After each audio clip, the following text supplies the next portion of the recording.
Hoi, Natamatashi, c'est moi qui Sanji. J'espère que vous allez bien, en tout cas moi ça va nickel. Aujourd'hui on se retrouve pour une toute nouvelle vidéo pour la review du chapitre 1000. Je sais, je voulais faire la vraie action au début, comme j'ai eu quelques problèmes avec l'ordi. J'ai dit bon bah du coup allons-y pour la vraie action sans vidéo, mais on va faire une review. En plus ça fait très longtemps que j'ai pas fait de review. En tout cas je voulais vous souhaiter une très belle année 2021. Là où je tourne cette vidéo on est le 28 décembre 2020.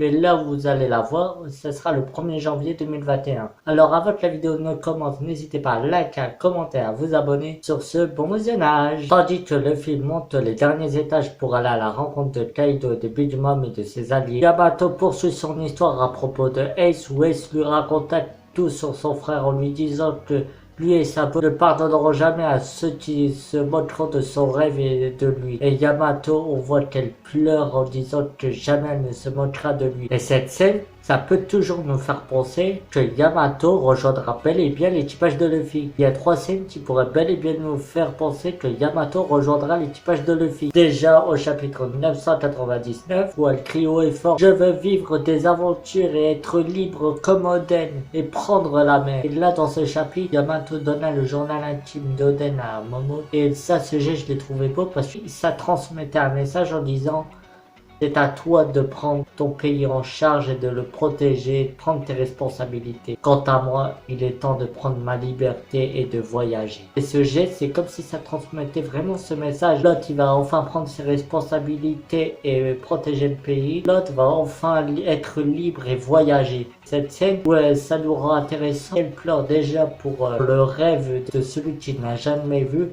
Ça vient déjà qu'elle a de l'admiration pour l'autre. Et c'est aussi cette scène incroyable. Ace et Yamato qui ont 2 pères ennemis, 2 pères qui détestent, en train de boire ensemble, en train de faire la fête ensemble, dit Yamato. Goldie Roger disait la même chose. Et ben c'était au chapitre 966. Roger disait à Barbe Blanche et Oden: je serai. Au chapitre 85 où Luffy disait la même chose que Roger.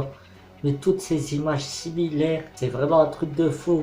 Et en plus, cette pause à la fin où Ace dit au revoir à Yamato, c'est comme à son père, où il dit au revoir à tout son équipage, régnant entre 2 ennemis pères, mais amis enfants, vraiment incroyable. Là, nous avons vu Marco qui a balancé Zoro pour qu'il intéresse au toit. Nous avons remarqué un truc, c'est au sujet de Queen. Nous avons vu qu'il avait un coup, mais robotisé.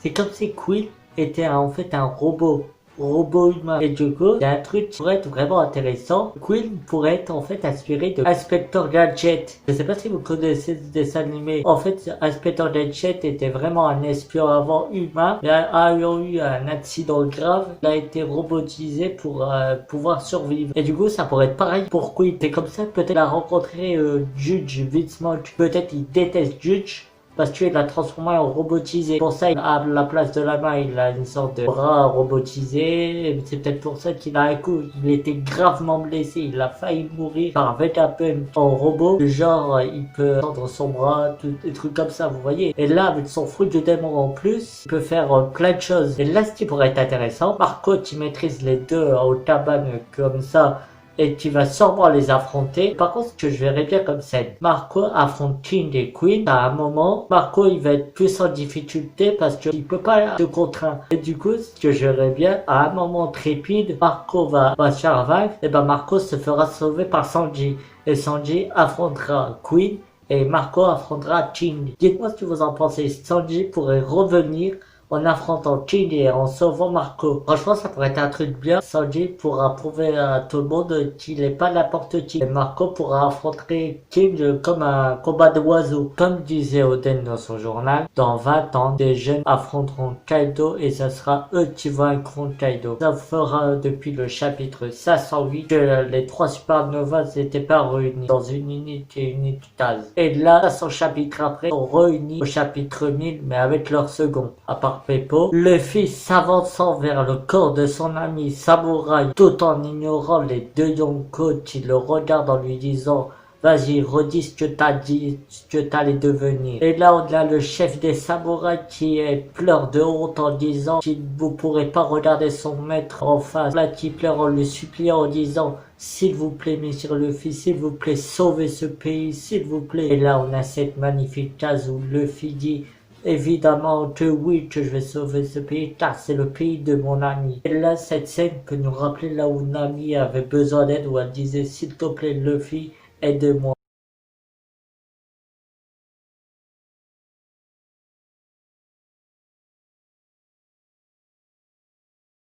Et là, Luffy avait répondu évidemment que oui. Et cette scène, elle est revenue quelques années après.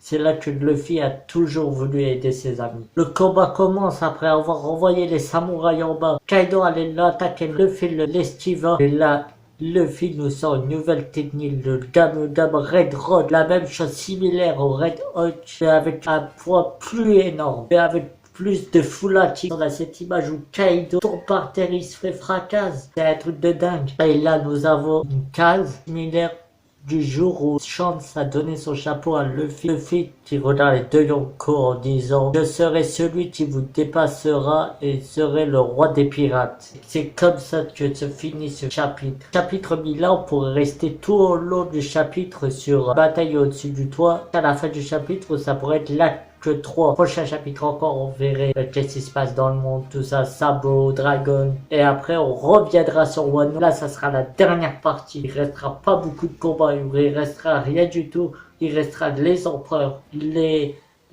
Tobiropo. Par contre, ce qui pourrait être compliqué sur le dos du toit, c'est les combats. Tout ce qui pourrait se passer, c'est que Kid, Luffy et Zoro affrontent Kaido, Killer et Law s'occupent de Big Mom. Là, il ne restera pas beaucoup de temps à voir Wano. Et là, le but de l'arc, ça va être arrêter la guerre avant que Onigashima atterrisse sur Wano. Et du coup, ce qui pourrait se passer, c'est que Luffy devra faire comme dans l'île des hommes poissons, faire à toute vitesse pour vaincre Kaido avant que ça atterrisse sur Wano. La volonté de Ace, de Roger, de Oden ne s'éteindra pas tant qu'un homme les portera. Et c'est ceux de Luffy. Luffy porte la volonté de Ace, Roger et de Oden. Voilà, la vidéo est terminée. Like, à commenter, à vous abonner. Franchement, j'espère que cette vidéo vous aura plu. Sur ce, je vous souhaite encore une très belle année 2021. On se retrouve pour une toute nouvelle vidéo. Ciao!